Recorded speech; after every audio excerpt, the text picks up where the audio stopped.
السلام علیکم ورحمۃ اللہ وبرکاتہ۔ حامد و مصلی اما بعد، اشهد ان لا الہ الا اللہ وحدہ لا شریک لہ واشهد ان محمدا عبدہ ورسولہ صلی اللہ تعالی علیہ وآلہ وسلم۔ اعوذ باللہ السمیع العلیم من الشیطان الرجیم، بسم اللہ الرحمن الرحیم۔ وَلِكُلٍّ درجات مما عملوا وما ربك بغافل عما يعملون۔ معزز و مکرم سامعین، آج کے درس میں قرآن کریم پر عمل کرنے کے فوائد و ثمرات و برکات آپ کے سامنے بیان کیے جائیں گے۔ میرے عزیزو، قرآن کریم ایک مقدس کتاب ہے۔ قرآن کریم میں رشد و ہدایت کی کتاب ہے۔ قرآن کریم میں عروج تک لے جانے والی کتاب ہے۔ جس قوم نے بھی اس کتاب کو پڑھا، جس قوم نے بھی اس کتاب کو سمجھا، جس قوم نے بھی اس قرآن پر عمل کیا، اللہ نے اسے عروج تک پہنچایا، اور جس قوم نے اسے پس پشت ڈال دیا، اس کے احکامات پر عمل نہ کیا، اس قوم کو اللہ تبارک و تعالیٰ نے ذلت و رسوائی کے عمیق گڑھے میں ڈال دیا۔ آئیے اسی قرآن کریم کے پر عمل کرنے کے فوائد کو ہم اور آپ جانتے ہیں۔ نمبر 1، اللہ سبحانہ و تعالیٰ نے فرمایا سورہ نحل آیت نمبر 97 میں، من عمل صالحا من ذکر او انثى وهو مؤمن فلنحيينه حیاة طیبہ وَلَنَجْزِيَنَّهُمْ أَجْرَهُمْ بِأَحْسَنِ مَا كَانُوا يَعْمَلُونَ، یعنی جس نے نیک عمل کیا، مرد ہو یا عورت، جبکہ وہ مومن ہو، تو ہم اس کو دنیا میں پاکیزہ زندگی، قلبی سکون، ظاہری پریشانیوں سے نجات اور حلال رزق وغیرہ عطا کریں گے، اور آخرت میں ضرور ان کو ان کا اجر و ثواب یعنی بدلے میں دیں گے، اس سے زیادہ اچھا وہ عمل کرتے تھے۔ یعنی آخرت میں انہیں ایسی نعمتیں حاصل ہوں گی جنہیں کسی آنکھ نے نہیں دیکھا، کسی کان نے نہیں سنا، اور نہ ہی کسی کے دل میں کبھی خیال ہی پیدا ہوا ہے۔ پس اللہ تعالیٰ انہیں دنیا میں بھی خیر و بھلائی سے نوازے گا اور آخرت میں بھی خیر و بھلائی سے نوازے گا۔ اسی طرح سورہ انعام آیت نمبر 32 کے اندر فائدہ بتلاتے ہوئے اللہ نے فرمایا، وَلِكُلٍّ دَرَجَاتٌ مِّمَّا عَمِلُوا وَمَا رَبُّكَ بِغَافِلٍ عَمَّا يَعْمَلُونَ،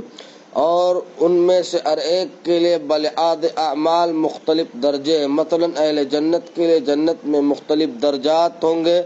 اور ان درجات میں کتنا فاصلہ ہوگا اس کی حقیقت کا علم صرف اللہ تعالیٰ کو ہی ہے، اور آپ کا رب ان کے اعمال سے غافل نہیں، یعنی وہ ہر ایک کو اس کے عمل کے مطابق ہی بدلہ دے گا۔ اسی طرح تیسرا فائدہ اللہ سبحانہ و تعالیٰ نے سورہ الاعراف آیت نمبر 57 میں فرمایا، فالذین آمنوا بہ وعزروہ ونصروہ واتبعوا النور الذی انزل معہ اولئک هم المفلحون۔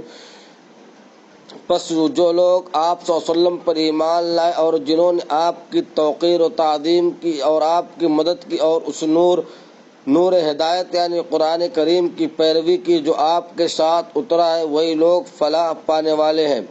یعنی دنیا و آخرت میں شرور و فتن سے محفوظ رہیں گے، اور ہر مقام پر خیر و بھلائی ہی ان کا مقدر بنے گی۔ نیز قرآن کریم کو نور اس لیے کہا گیا ہے کیونکہ وہ جہالت کے اندھیروں کو مٹاتا ہے اور حق کی روشنی عطا کرتا ہے،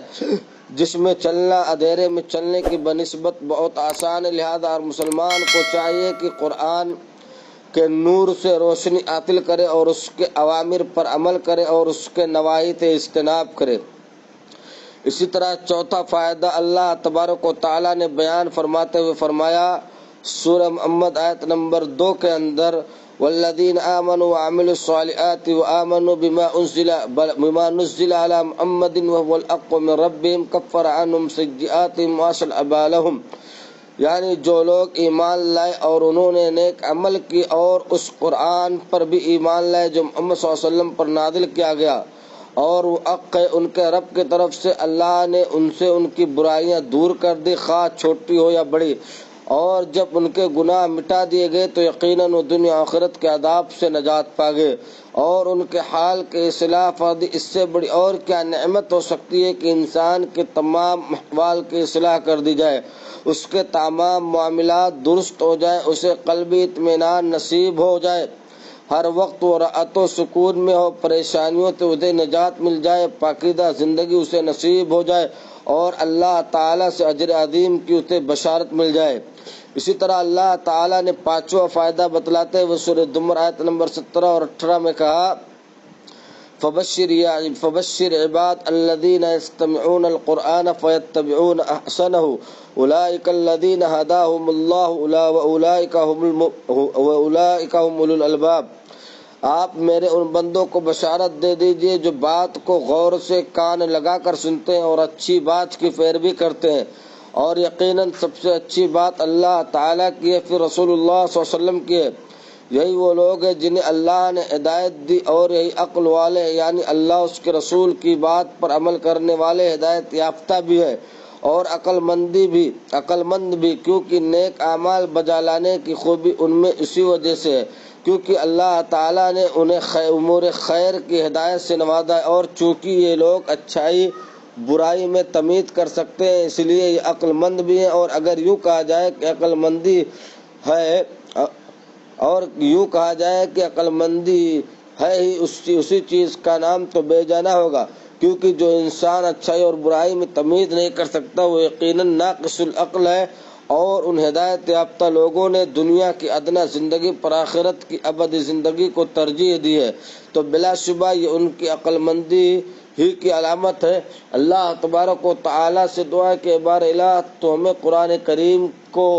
پڑھنے اور اس پر عمل کرنے کے فوائد و ثمرات کو حاصل کرنے کی توفیق عطا فرما، آمین۔ تقبل یا رب العالمین، وآخر دعوانا ان الحمد للہ رب العالمین۔ السلام علیکم ورحمۃ اللہ وبرکاتہ۔